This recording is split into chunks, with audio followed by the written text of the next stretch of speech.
নমস্কাৰ নিউজৰ বাতৰিলৈ স্বাগতম জনাই ষ্টুডিঅ'ৰ মজিয়াত মই পল দাস আজিৰ বাতৰি কাজিৰঙা বিশ্ববিদ্যালয়ৰ চিভিল ইঞ্জিনিয়াৰিং বিভাগত 2022-26 বৰ্ষত অধ্যয়নৰত নাগালেণ্ডৰ টিচালিবা টি নামৰ ছাত্ৰগৰাকীৰ অকাল মৃত্যুক গভীৰ শোক প্ৰকাশ কৰিছে বিশ্ববিদ্যালয়ৰ কৰ্তৃপক্ষই। News direct report. যোৰহাটৰ কাজিৰঙা বিশ্ববিদ্যালয়ত চিভিল ইঞ্জিনিয়াৰিং বিভাগত 2022-26 বৰ্ষত অধ্যয়নৰত নাগালেণ্ডৰ টিচালিবা টি নামৰ ছাত্ৰগৰাকীৰ মৃত্যুত গভীৰ শোক প্ৰকাশ কৰিছে বিশ্ববিদ্যালয়ৰ কৰ্তৃপক্ষই।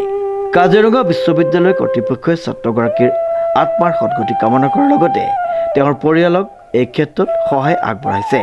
আমার কালি এটা কাজিরঙা ইউনিভার্সিটিত পড়া স্টুডেন্ট যে আউটসাইড কেম্পাস থাকে নিজের প্রাইভেট পিজি লয়, ঠিক আছে। তার নামটো আসলে টি সালিবা টি। স্টুডেন্ট আসলে বিটেকৰ সিভিল 8th সেমিষ্টাৰৰ আসলে আৰু তাৰটো এতিয়া বহুত স্টুডেন্ট এনেকুৱা আছে যে আউটসাইড কেম্পাস থাকে, নিজৰ প্ৰাইভেট পিজি বুকিং কৰি বা ৰুম লৈ ভাড়া লৈ থাকে।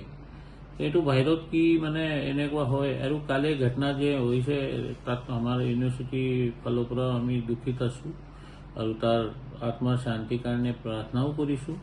আৰু আমাৰ ফালৰ পৰা যে ইউনিভাৰ্চিটিৰ ফালৰ পৰা যি হেল্প কৰিব লাগে এইটো আমি হেল্পো কৰিছো। তেখেতৰ পেৰেণ্টছক ছাপোৰ্টো কৰিছোঁ কি তাক দুখৰ সময় আমি যি আমাৰ ফালৰ পৰা হয় আমি হেল্প কৰিছোঁ। আৰু আমাৰ ষ্টুডেণ্টো নাগা ষ্টুডেণ্ট যিমান আছিলে চবে আমাক এনেকুৱা কৰিছেও, থেংক ইউ কৰি দিছে বোলে মেনেজমেণ্ট ফালৰ পৰা আমাক হেল্প কৰিছে। কথাটো আছে কি এনেকুৱা চব বাহিৰত থকা ষ্টুডেণ্ট যদি কিবা এটা ঘটনা ঘটে তাতো ইউনিভাৰ্চিটিৰ কোনো ৰোল নহয়। আৰু কিছুমান মানুহ এনেকুৱা দি দিয়ে বোলে কাজিৰঙা ইউনিভাৰ্চিটিত এনেকুৱা হৈছে, ঠিক আছে। এহেঁতি যেতিয়া প্ৰাইভেট পিজি থাকে তেতিয়া প্ৰাইভেট পিজিৰ নামটো ল'ব লাগে ন কি থকাটো। আৰু কিছুমান মানুহ ইণ্টেনশ্যনেলি কাজিৰঙা ইউনিভাৰ্চিটিৰ বদনাম কৰিবৰ কাৰণে এনেকুৱা কৈ দিয়ে বোলে কাজিৰঙা ইউনিভাৰ্চিটিত এনেকুৱা হৈছে বা কাজিৰঙা ইউনিভাৰ্চিটিৰ এনেকুৱা ইণ্টেনশ্যন নাই নহয় কি কাজিৰঙা ইউনিভাৰ্চিটি কাক ক'ব বোলে ষ্টুডেণ্টক বোলে বেয়া কাম কৰা বা তেনেকুৱাতো আমাৰ ইণ্টেনশ্যন নাই। আমিতো ভালৰ কাৰণে কৰোঁ। আৰু ইউনিভাৰ্চিটিৰ ফালৰ পৰা আমিও আমাৰ এটা ভাল ষ্টুডেণ্ট আছিলে, সি হেৰাই গৈছে। তো সেইটো কাৰণে আমাৰ ইউনিভাৰ্চিটিৰ ফালৰ পৰা আমি দুখিত হৈছোঁ আৰু তাৰ আত্মাৰ কাৰণে শান্তি কাৰণে ভগৱানক প্ৰে কৰিছোঁ আৰু তেখেতৰ পেৰেণ্টছকো এই কষ্টৰ পৰা ওলাই আহক তেনেকুৱা প্ৰে কৰিছোঁ।